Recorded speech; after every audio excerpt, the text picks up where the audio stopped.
Thanks very much. So I'm representing the United Steelworkers, and as a union, we are very, very proud to be here supporting the international students and migrant workers who are in this struggle.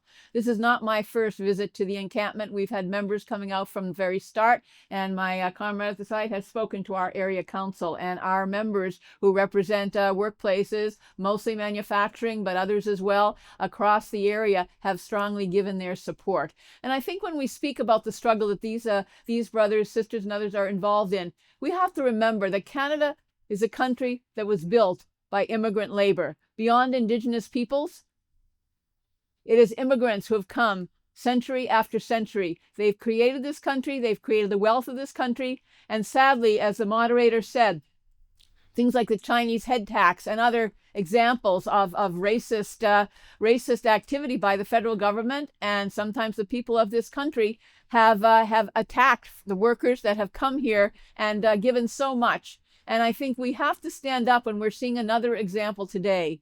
I know that the work that these students and now workers in our country have been absolutely invaluable. We recognize it in our own union, my union. The security sector has many, probably thousands of these workers involved with us, and we want to stand up and say very clearly we are not going to allow them to be deported from this country.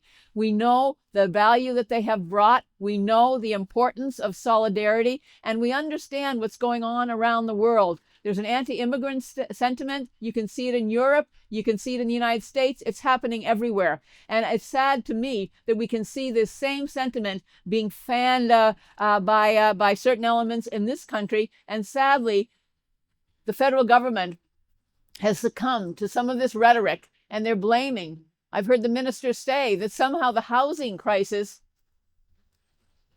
is caused by international students and migrant workers. It's absurd. You can look at cities across this country that have no international students, no migrant workers, and the same housing crisis is taking place. It is a total misrepresentation of the circumstance that we are facing here.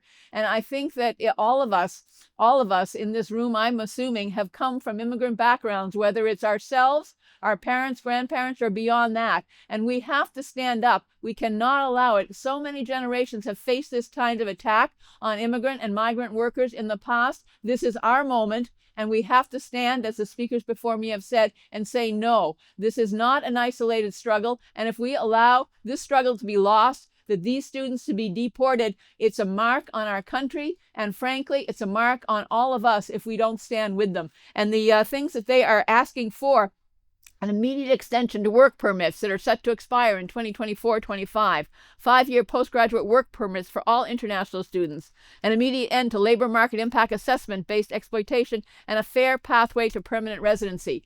And when the moderator said earlier, they were asked to come. They were asked to come. And that's the extraordinary thing. Study, explore, work, stay.